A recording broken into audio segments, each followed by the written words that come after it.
Assalamualaikum warahmatullahi wabarakatuh. Alhamdulillahirrabbilalamin. Wassalatu wassalamu ala asyrafil anbiya'i wal mursalin wa ala alihi wa sahbihi ajma'in. Yang pertama, marilah kita ucapkan puji syukur kita kepada Allah Subhanahu wa taala karena begitu banyak limpahan nikmat serta karunia-Nya yang telah diberikan kepada kita.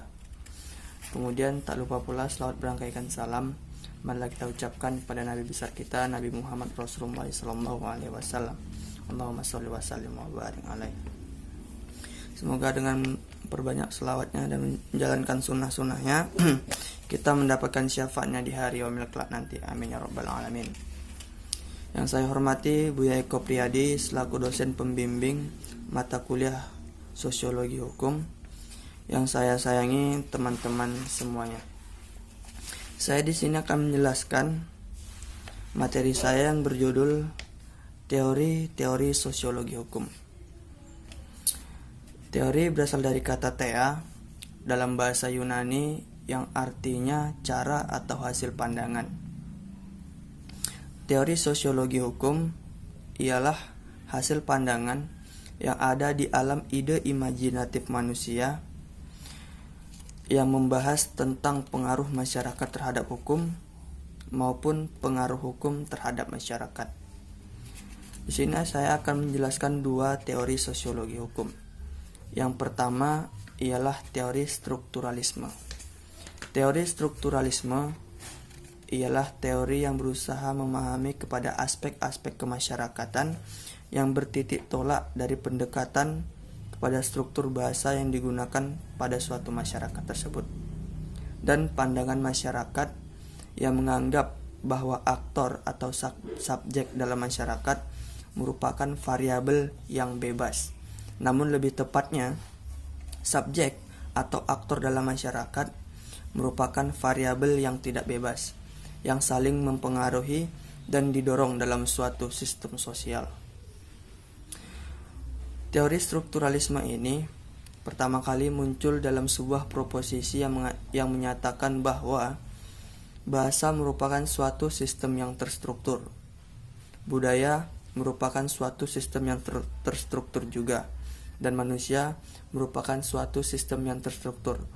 Jadi mau tidak mau, apabila manusia ingin memahami segala sesuatu, maka ia harus mengetahui konteks bahasa dan struktur yang ada dalam masyarakat tersebut.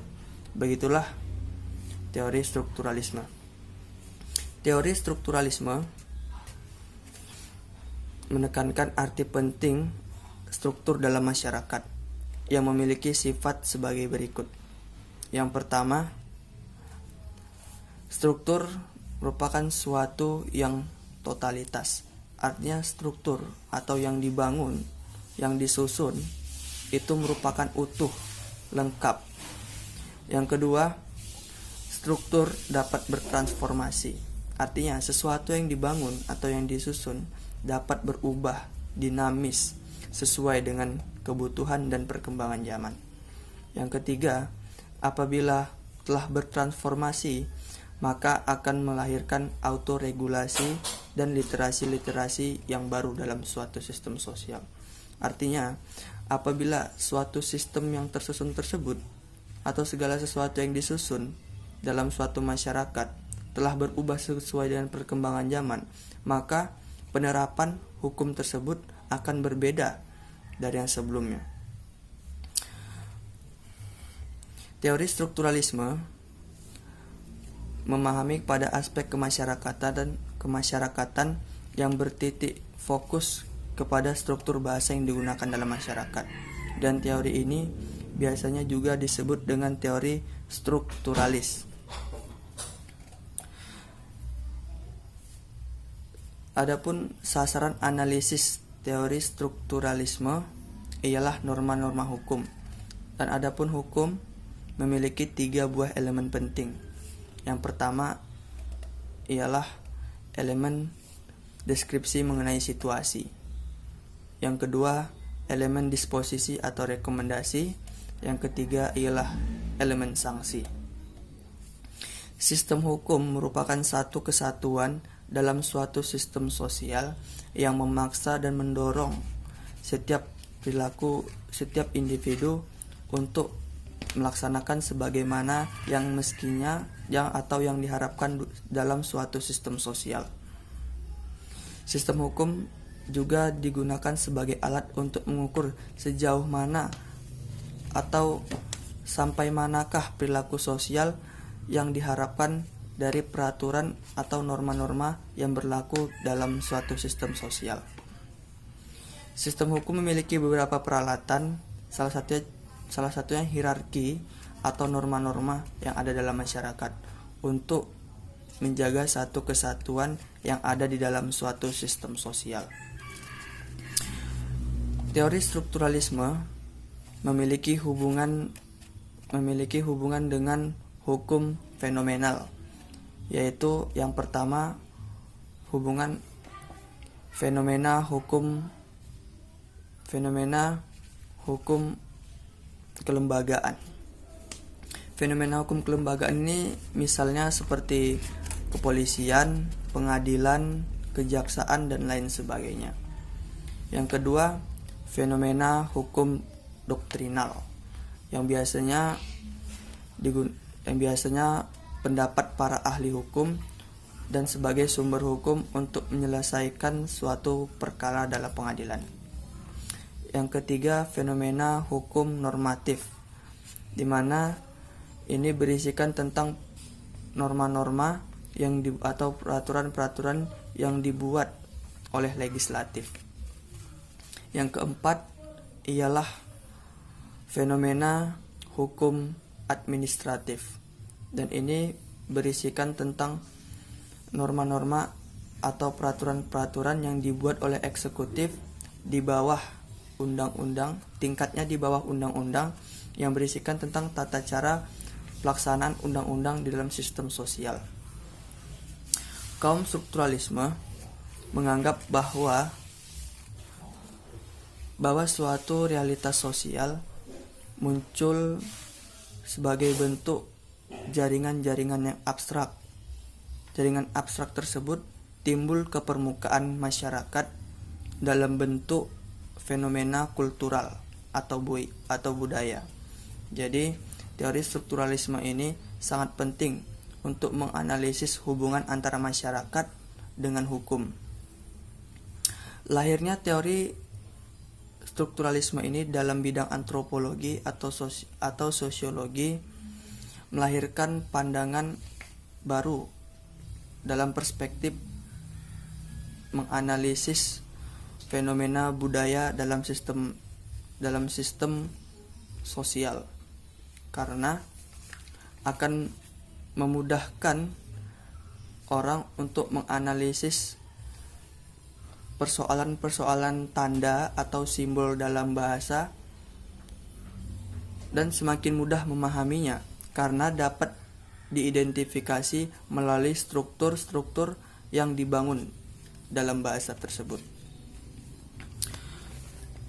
Teori strukturalisme ini sangat berpengaruh pada tahun 1960-an pada saat Perang Dunia Kedua tepatnya, dan sangat berpengaruh di Prancis setelah teori eksistensialisme.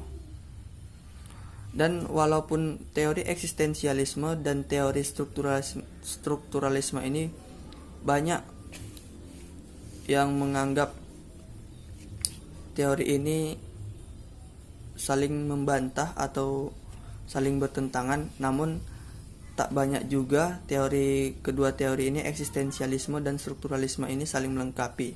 Salah satunya dalam pandangan teori strukturalisme. Ketika manusia lahir, manusia itu telah berada dalam suatu sistem yang terstruktur. Dan ketika nanti sudah dewasa, walaupun nanti manusia yang lahir tersebut bisa memilih untuk membuat suatu sistem atau menjalankan suatu sistem, namun manusia tersebut tetap terjebak ke dalam suatu sistem sosial, dan itu tidak bakal dielakkan. Begitu juga dengan eksisitasnya Heidegger yang mengatakan bahwa manusia terlempar ke bumi, terlempar ke dunia tanpa bisa dirundingkan terlebih dahulu. Jadi, teori strukturalisme ini ialah teori yang menganalisis terhadap masyarakat dari faktor struktur bahasa yang digunakan masyarakat dan mengkaji suatu sosial dalam lingkup setiap individu atau masing-masing individu. Baiklah, yang kedua ialah teori fungsional struktural. Teori fungsional struktural mengambil pijakan dari teori yang diajarkan oleh Thomas Hobbes yang menyatakan bahwa homo homini lupus, atau pada prinsipnya manusia saling berkelahi satu sama lain, atau manusia menjadi serigala bagi yang lain. Teori fungsional struktural merupakan bangunan teori yang besar pengaruhnya dalam ilmu sosial pada abad sekarang ini. Pemikiran fungsional struktural sangat dipengaruhi oleh pemikiran biologis dalam masyarakat yang menganggap masyarakat merupakan suatu organisme biologis yang terdiri dari bagian-bagian yang saling ketergantungan satu sama lain, dan ketergantungan tersebut merupakan konsekuensi agar mereka saling bertahan hidup. Sama halnya dengan teori-teori yang lain, teori ini bertujuan untuk menciptakan keteraturan di dalam masyarakat.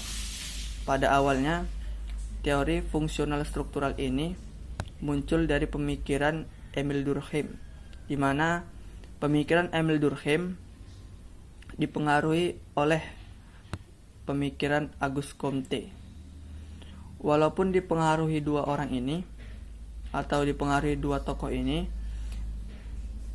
studi Durkheim lebih tertanam jelas dalam teori fungsional struktural ini, dan ia menyatakan bahwa masyarakat